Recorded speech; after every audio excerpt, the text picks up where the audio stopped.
Standard disclaimer, I tend to go off on tangents, so content warning for my entire channel. Also, I am not an expert on anything I talk about. I'm just an internet troll explaining his view of the world. Throwing it back to more recently recorded me for the actual episode. Hello, and welcome once again to Lyrical Poetry with me, the Wombat Kink. Let's finally do it and rip into Nickelback, the world's worst band. Ugh. At least that's what you were probably expecting when you clicked here, but no, actually, Nickelback has quite a few songs I actually enjoy, and I'm actually going to throw away all of my musical credibility by actually going to back for Nickelback. Really, actually, yes, actually. This week's bonus reading is going to be How You Remind Me. It was originally going to be this week's episode, but I can sum up my thoughts on it pretty quickly. A YouTuber I watch but don't want to single out said it sucks because it was written to appeal to people instead of for artistic reasons. And I took marketing. Appealing to the masses is hard, and writing something purposely to do that and having it work is doubly hard. That's an artistic talent in and of itself, even if it's normally perverted to sell us Hershey's Kisses or whatever the kids are into now. Is it Pogs again? Are Pogs back? Whatever else you want to say about the song, I'm tired of living like a blind man, I'm sick of sight without a sense of feeling, is a legendary couplet. And that's my thoughts on How You Remind Me. You see why that wouldn't be a full episode. But this week's actual song, after I got some pushing not to shy away from politics if it's important to the songs I want to talk about, is going to be Edge of a Revolution by Nickelback.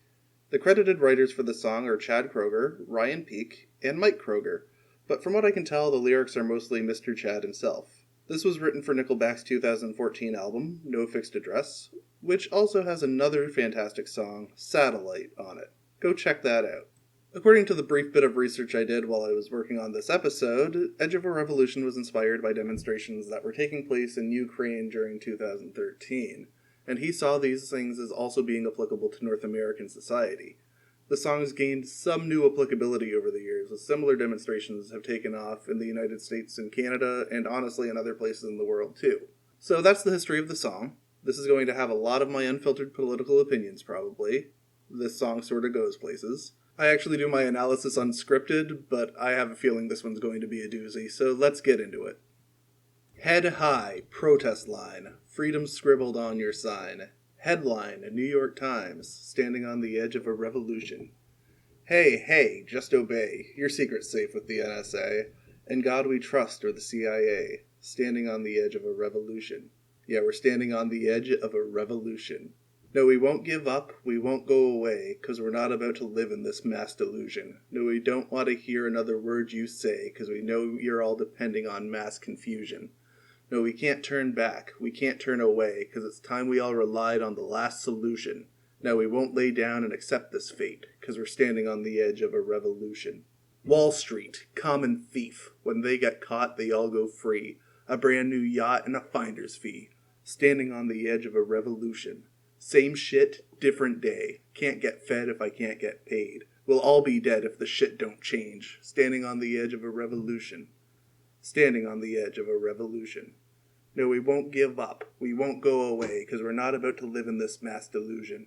No, we don't want to hear another word you say, 'cause we know they're all depending on mass confusion. No, we can't turn back. We can't turn away, 'cause it's time we all relied on the last solution. No, we won't lay down and accept this fate, 'cause we're standing on the edge of a revolution. Well, we'll all be dead if this shit don't change. So what do we want? We want change. And how we gonna get there? Revolution. What do we want? We want change. Standing on the edge of a revolution. And then the song sort of repeats itself until fade out, which is fine for a song, but I'm not going to repeat it that many times. Let's move into analysis time. So as usual, it is now unpacking time, so let's roll to the relevant passages. Head high, protest line, freedom scribbled on your sign. Headline, New York Times. This is actually pretty clearly about the Ukraine demonstrations. That's how I heard about them. I remember going into work one night and being like, hey, Ukraine's on fire, what the fuck? So yeah. The next part is, hey, just obey, your secret's safe with the NSA, and God we trust or the CIA. Chad's use of American imagery here might seem strange, but when you think about it, it actually makes a lot of sense. First of all, the song is mostly going to be sold in American territories, so he's trying to appeal to them. But second of all, us Canadians are just as affected by this shit. The NSA is spying on us as much as they're spying on Americans. The CIA influences our politics as much as they influence anybody else's politics.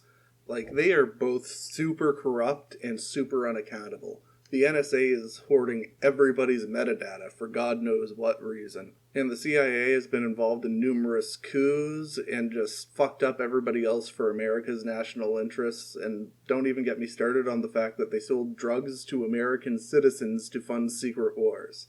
Fuck both of these organizations so fucking hard. And this isn't a Canadian supremacy thing. The RCMP and CSIS are just as bad. We're not about to live in this mass delusion because we know they're all depending on mass confusion. This isn't really the song to talk about liberal media on, but yeah, media made by liberals has inherent biases towards liberalism, and that's what this is talking about. Now, this one's a bit of interpretation, but now we can't turn back, we can't turn away, because it's time we all relied on the last solution. I'm gonna get my lawyer card out and say I am not saying Nickelback is doing a call to violence, but this totally sounds like a call to violence for me. In socialist and anarchist circles, there's a lot of talk about what revolution should look like, and some people are sort of into violent revolution, to be mild about it. But I'm a pacifist. I don't believe anybody should ever get hurt. Revolution doesn't necessarily mean taking up guillotines and chopping people's heads off. Political revolution is a thing, too. It's a nuance to revolution that people miss, because a lot of times when you stumble into a leftist thread, it can sound like people are talking about violent revolution when they're just talking about any revolution. So if you're ever in a leftist space, just keep that in mind.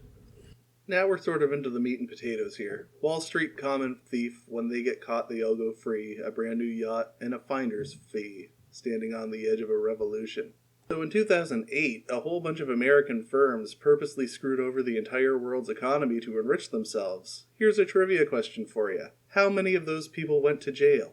The answer is, at least in America, 1. A low-level manager who got a 2-year sentence for fucking everybody over. This is the kind of bullshit that happens all the time. The rich can do whatever they want to us, and pretty much nothing ever happens to any of them, because they're all friends with the politicians who make the laws and the people who prosecute criminals. Our country sees nothing wrong with locking poor people away for decades for doing pot, but won't do anything about people who completely fuck over the economy on purpose. The whole system is rigged completely in favor of rich people. That's why somebody like Epstein can kidnap and sexually assault our children for decades and absolutely nothing happens to him. His rich buddies got him sweetheart deals with prosecutions that made sure he could continue to rape our children as much as he wanted. And that kind of shit happens all the time.